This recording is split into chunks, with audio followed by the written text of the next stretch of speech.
2026 നിയമസഭാ തെരഞ്ഞെടുപ്പിൽ ആര് ജയിക്കും, അത് LDF ആയിരിക്കുമോ UDF ആയിരിക്കുമോ എന്നുള്ളതൊരു വലിയ ചോദ്യമാണ്. ആ ചോദ്യം എന്താണെങ്കിലും നമുക്കെല്ലാവർക്കും അറിയാം, വലിയ ഭൂരിപക്ഷത്തോടുകൂടി ആരും ജയിക്കാൻ സാധ്യതയില്ല. 100 സീറ്റ് എന്നൊക്കെ ഉള്ളത് ഒരു ദിവാസ്വപ്നങ്ങൾ മാത്രമാണ് എന്നുള്ളത് നമുക്കറിയാം. പക്ഷേ ആര് ജയിച്ചാലും വളരെ തിന്നായിട്ടുള്ളൊരു മാർജിൻ ഉണ്ടാകാനാണ് സാധ്യത എന്നുള്ളതാണ് ഏറ്റവും പുറത്തിറങ്ങിയിട്ടുള്ള സർവേ ഫലങ്ങളൊക്കെ തന്നെ നമ്മളോട് പറയുന്നത്.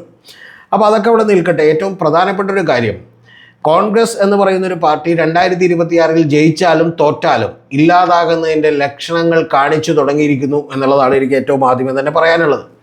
അതിൻ്റെ ഏറ്റവും പ്രധാനപ്പെട്ട കാര്യമെന്ന് പറയുന്നത്, ഞാൻ പല വീഡിയോകളിലും പറഞ്ഞേക്കുന്നത് പോലെ BJPക്ക് 14-15% വോട്ടുണ്ട് അല്ലെങ്കിൽ വോട്ടില്ല എന്നുള്ളതല്ല, BJPയുടെ ഏതാണ്ട് പകുതിയോളം രാഷ്ട്രീയമായി ആശയപരമായി അവർ ജയിച്ചിരിക്കുന്നു എന്നുള്ളതൊരു യാഥാർത്ഥ്യമാണ്.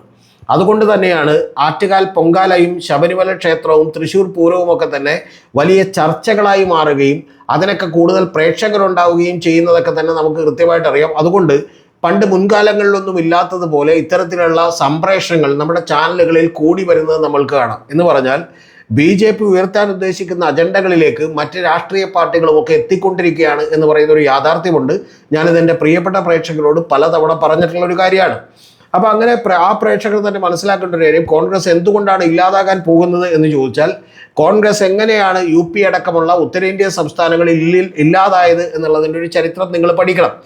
ഷാബാനു കേസ് എന്ന് പറയുന്ന ഒരു കേസ് ഉണ്ടാവുകയും അത് 40-ലധികം കൊല്ലം സ്വന്തം ഭർത്താവുമൊത്ത് ജീവിച്ചിട്ടുള്ള ഒരു സ്ത്രീയെ അവർ വൃദ്ധയായതിനു ശേഷം അവരെ മൊഴി ചൊല്ലുകയും തെരുവിലേക്ക് ഇറക്കപ്പെടുകയും ചെയ്യേണ്ടി വന്നപ്പോൾ അവർ സുപ്രീം കോടതി വരെ കേസ് നടത്തുകയും കേസിൽ അവർക്ക് ജീവനാംശം നൽകാൻ വിധിയാവുകയും ചെയ്തതിന് ശേഷം അന്ന് യഥാർത്ഥത്തിൽ ഒരു പ്രീണന നയത്തിൻ്റെ ഭാഗമായി രാജീവ് ഗാന്ധിയുടെ നേതൃത്വത്തിലുള്ള കോൺഗ്രസ് ഗവൺമെൻറ് ഈ ഷാബാനു കേസ് മറികടക്കുന്നതിന് വേണ്ടി, അല്ലെങ്കിൽ കോടതി വിധിയെപ്പോലും മറികടക്കുന്നതിന് വേണ്ടിയുള്ള നിയമം പാസ്സാക്കുകയും ചെയ്തു. ആ നിയമം പാസ്സാക്കിയതിന് ശേഷം അത്തരത്തിലുള്ള പ്രീണന നയം ഞങ്ങൾ ഈ പറയുന്ന പോലെ ഒരു മുസ്ലിം ന്യൂനപക്ഷ മതവിഭാഗത്തോട് കാണിച്ചല്ലോ, അതുകൊണ്ട് തന്നെ അതിന് ഈ പറയുന്ന പോലെ മറ്റു സൈഡിൽ കൂടി ഒന്ന് ബാലൻസ് ചെയ്യണമെന്ന് തോന്നിക്കൊണ്ടാണ് നിങ്ങൾ അറിയേണ്ടത്, ഏറ്റവും ആദ്യമായി അയോധ്യയിലേക്ക് അല്ലെങ്കിൽ ബാബറി മസ്ജിദിലേക്ക് ഹിന്ദു ആരാധനകൾക്ക് വേണ്ടി, ഹിന്ദുക്കളുടെ ആരാധനകൾക്ക് വേണ്ടി ആ ക്ഷേത്രം ഈ പറയുന്ന പോലെ അല്ലെങ്കിൽ ബാബറി മസ്ജിദ് തുറന്നു കൊടുത്തത് എന്നുള്ള ഒരു യാഥാർത്ഥ്യമാണ്. ആ തുറന്നു കൊടുത്തതിന് ശേഷം അത്തരത്തിലുള്ള ചില പ്രീണന നയങ്ങൾ എടുത്തതിൻ്റെ ഭാഗമായിട്ടാണ് പിന്നീട് വളരെ കൃത്യമായി ഈ പ്രീണന നയവും ഇത്തരത്തിലുള്ള മതത്തിൻ്റെ വിശ്വാസവുമായി ബന്ധപ്പെട്ടുള്ള പൊളിറ്റിക്സ് കൈകാര്യം ചെയ്യുന്ന BJPയുടെ ഉയർച്ചയും എന്നുള്ളത് നിങ്ങൾ മറന്നു പോകരുത്. ഇത് ഞാൻ വിശദമാക്കുന്നില്ല, ഏതാണ്ട് ക്രക്സ് നിങ്ങൾക്ക് മനസ്സിലായിട്ടുണ്ടാകും എന്നാണ് വിചാരിക്കുന്നത്.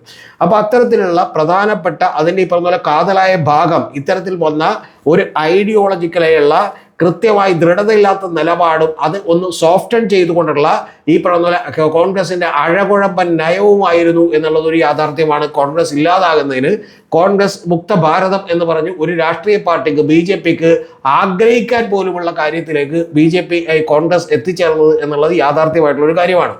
കേരളത്തിലും അത്തരത്തിലുള്ള വലിയ തെറ്റുകളിലേക്ക് കോൺഗ്രസ് കടക്കുന്നു എന്നുള്ളതാണ് ഏറ്റവും പ്രധാനപ്പെട്ട കാര്യം. കോൺഗ്രസ് ഇപ്പോൾ ഈ കഴിഞ്ഞ തെരഞ്ഞെടുപ്പ്, ഈ 2026 തെരഞ്ഞെടുപ്പിൽ അവർ ഏറ്റവും ആദ്യത്തെ അജണ്ട തീരുമാനിച്ചതെന്ന് നിങ്ങൾക്ക് ഓർമ്മയുണ്ടാവും. കാരണം CPM BJP ഡീൽ ആണ് എന്ന് പറഞ്ഞുകൊണ്ടാണ്. എന്ന് പറഞ്ഞാൽ മറ്റൊരു ജനസാമാന്യത്തെ ബാധിക്കുന്ന സാധാരണ ജനത്തിൻ്റെ അടിസ്ഥാന പ്രശ്നങ്ങളെയൊന്നും, അവൻ്റെ തൊഴിലില്ലായ്മയെ, അവൻ്റെ പാർപ്പിടത്തെ, അവൻ്റെ ഈ പറയുന്ന പോലെ ഭക്ഷണമില്ലാത്തതിനെ, ആദിവാസി കുട്ടികൾ ഈ പറയുന്ന പോലെ പോഷകാഹാരം കിട്ടാതെ മരിക്കുന്നതിന്, ഇത്തരം കാര്യങ്ങളൊന്നും തന്നെ ചർച്ചയാക്കാതിരിക്കുകയും പകരം നിങ്ങൾ അറിയേണ്ടത് ഇത്തരത്തിലുള്ളൊരു ഡീൽ ആരോപണം ഉന്നയിക്കുകയും ചെയ്തു. അത് തന്നെ യഥാർത്ഥത്തിൽ ഒരു വർഗീയ കാർഡിറക്കിയുള്ള പ്രചാരണമായിരുന്നു. കാരണം മുസ്ലിം ന്യൂനപക്ഷങ്ങളെയും തന്നെ കൺസോൾഡേറ്റ് ചെയ്യാനും അവരെ എല്ലാവരും ഒന്നിപ്പിച്ചുകൊണ്ട് 2019-ലും 2024-ലും ഞങ്ങൾക്ക് നേട്ടമുണ്ടാക്കാൻ കഴിഞ്ഞ അത്തരത്തിലുള്ളൊരു കൺസോൾട്ടേഷൻ കൊണ്ടാണെന്നും ആ കൺസോൾട്ടേഷൻ ഈ 2026 നിയമസഭാ തെരഞ്ഞെടുപ്പിൽ നിലനിർത്തണം എന്ന് വിചാരിച്ചുകൊണ്ടാണ് അവർ യഥാർത്ഥത്തിൽ അത്തരത്തിലുള്ളൊരു പ്രൊജക്റ്റ് എന്ത് ചെയ്തത്, ഈ പറഞ്ഞ ഡീൽ മുന്നോട്ട് വെച്ചത്. ആ ഡീൽ മുന്നോട്ട് വെക്കുമ്പോൾ ഇനി തൊട്ടപ്പുറത്തുള്ള ഹിന്ദു കൺസോൾട്ടേഷൻ ഉണ്ടായാലോ എന്ന് ഭയന്നുകൊണ്ടാണ് പിന്നീട് ഒരു SDPI എന്ന് പറയുന്ന ഈ പറയുന്ന പോലെ CPM SDPI ഡീൽ എന്ന് പറയുന്ന മറ്റൊരു ഡീലിനെ കുറിച്ച് കൂടി ഇവർ എന്ത് ചെയ്തത്, വാദോരാതെ സംസാരിച്ചത്. ആ സംസാരിക്കുമ്പോൾ നമ്മുടെ ഇവിടെയുള്ള മാധ്യമ പ്രവർത്തകർ, കോൺഗ്രസിനെ അനുകൂലിക്കുന്നവർ പോലും ചോദിക്കാതെ വിട്ടൊരു കാര്യമുണ്ട്, യഥാർത്ഥത്തിൽ SDPI അനുകൂലിക്കുന്നത് തെറ്റാണോ ശരിയാണോ എന്ന് ചോദിക്കണം. അങ്ങനെ തെറ്റാണെങ്കിൽ നിങ്ങൾ എന്തുകൊണ്ടാണത് 2024 ഒരു ഈ പറയുന്ന പോലെ ഉപതെരഞ്ഞെടുപ്പ് നടന്നപ്പോൾ പാലക്കാടിൽ ഇവരോട് എന്ത് ചെയ്തത്, സമരസപ്പെട്ടത്, ഇവരോട് ഈ പറഞ്ഞ പോലെ യോജിച്ചിരുന്നത്, ഇവരുടെ വോട്ട് മേടിച്ചത്, നിങ്ങൾ ജയിച്ചപ്പോൾ യഥാർത്ഥത്തിൽ ഇവരെന്തുകൊണ്ടാണ് ഒരു ആഹ്ലാദ പ്രകടനം നടത്തിയത് ആദ്യമേ തന്നെ CPMൻ്റെ ഓഫീസിലേക്ക് എന്നുള്ളത് അത് ചോദിക്കാതെ വിട്ടുപോയി. അതിന് ഇവർക്ക് പറയാൻ കഴിയുന്ന ഒരു മറുപടി എന്ന് പറഞ്ഞാൽ CPM അന്നതിനെ നഖശികാന്തം എതിർത്തിരുന്നു. അപ്പോൾ അതുകൊണ്ട് തന്നെ CPM-നൊരു ഈ പറയുന്ന പോലെ ഇത് വിശദീകരിക്കേണ്ട ബാധ്യതയുണ്ടെന്നുള്ളതാണ്. CPM-ന് വിശദീകരിക്കേണ്ട ഒരു ബാധ്യതയുമില്ല. കാരണം കൃത്യമായി പറഞ്ഞാൽ SDPI ചില സ്ഥലങ്ങളിൽ ആരെയൊക്കെ പിന്തുണക്കുമെന്ന് ചോദിച്ചാൽ BJP-യെ തോൽപ്പിക്കാനുള്ള ചില അടവ് നയങ്ങൾ ഇറക്കും. അത് മഞ്ചേശ്വരത്ത് അവർ തീർച്ചയായിട്ടും സ്ഥാനാർത്ഥിയെ പിൻവലിപ്പിച്ചത് മുസ്ലിം ലീഗിൻ്റെ കൂടി അഭ്യർത്ഥന മാനിച്ചിട്ടാണ്. അതുകൊണ്ട് മഞ്ചേശ്വരത്ത് AK അഷ്റഫ് ജയിക്കാനുള്ള സാഹചര്യം ഉണ്ടാക്കും. അതേസമയം നേമത്ത് V ശിവൻകുട്ടിയെ ജയിപ്പിക്കാനുള്ള സാഹചര്യം ഉണ്ടാക്കും. കാരണം ആരാണോ ഏറ്റവും നിയറസ്റ്റ് കോമ്പറ്റീറ്റർ BJP-യുടെ അവർക്ക് വോട്ട് കൊടുക്കാൻ അവർ തീരുമാനിക്കും. അവർക്കല്ലാതെ വേറെ വഴിയൊന്നുമില്ല. അവർക്ക് ഒറ്റക്ക് നിന്ന് BJP-യെ തോൽപ്പിക്കാനൊന്നും കഴിയില്ല എന്നുള്ളത് ഒരു യാഥാർത്ഥ്യമായിട്ടുള്ളൊരു കാര്യമാണ്. അപ്പം ഞാൻ പറഞ്ഞു വന്നത്, ഇത്തരത്തിലുള്ള ഡീലുകളിലൂടെ ഒരു വർഗീയ കാർഡ് ഇറക്കിയുള്ള പ്രചരണമാണ് കോൺഗ്രസ് ആദ്യമേ തന്നെ നടത്തിയിരുന്നതെങ്കിൽ ഇപ്പോൾ യഥാർത്ഥത്തിൽ കോൺഗ്രസ് അടുത്തൊരു ഡീല് കൂടി ഇറക്കിയിരിക്കുന്നു. അതെന്ന് പറയുന്നത് ശബരിമല സ്വർണ്ണക്കൊള്ളയാണ്. ഈ ശബരിമല സ്വർണ്ണക്കൊള്ള നടത്തുമ്പോൾ ആളുകളൊക്കെ പറഞ്ഞുകൊണ്ടിരിക്കുന്ന ഒരു ന്യായം, അതൊരു സ്വർണ്ണക്കൊള്ളയല്ലേ, അതൊരു ക്രിമിനൽ കുറ്റമല്ലേ, അതിനെതിരെയാണ് കോൺഗ്രസ് പ്രതികരിക്കുന്നത് എന്ന് പറഞ്ഞാൽ കോൺഗ്രസ് അങ്ങനെ മാത്രമല്ല പ്രതികരിക്കുന്നത് എന്നുള്ളതാണ് ഏറ്റവും പ്രധാനപ്പെട്ട കാര്യം. കാരണം ഒരു വിശ്വാസപരമായിട്ടുള്ള കാര്യങ്ങളെ കൂടി ഇടകലർത്തിക്കൊണ്ട് ഈ പറയുന്ന തെക്കൻ കേരളത്തിലേക്ക് ഒരു ഹിന്ദു കൺസോൾട്ടേഷൻ ഉണ്ടാക്കി വോട്ട് മേടിക്കാനുള്ള ശ്രമം കൂടി യഥാർത്ഥത്തിൽ രാഹുൽ ഗാന്ധി മുതൽ ഈ പറയുന്ന പോലെ കേരളത്തിലെ നേതാക്കൾ വരെ നടത്തുന്നു എന്നുള്ളതാണ് ഏറ്റവും പ്രധാനപ്പെട്ട കാര്യം. എന്ന് പറഞ്ഞാൽ വളരെ കൃത്യമായി പറഞ്ഞാൽ രാഹുൽ ഗാന്ധി പറഞ്ഞേക്കുന്ന ഒരു പ്രധാനപ്പെട്ട വാചകം അയ്യപ്പനെ ബഹുമാനിക്കാത്തവർ എങ്ങനെ ജനത്തെ അംഗീകരിക്കും എന്നുള്ളത് കൂടിയാണ്. അതായത് അയ്യപ്പനെ ബഹുമാനിക്കാത്തവർ എന്ന് പറഞ്ഞാൽ കൃത്യമായ വിശ്വാസം ഉപയോഗിച്ചുകൊണ്ടുള്ള ഒരു വോട്ടിൻ്റെ കൺസോൾട്ടേഷന് വേണ്ടി രാഹുൽ ഗാന്ധി അടക്കം ശ്രമിക്കുന്നു എന്നുള്ളതാണ്.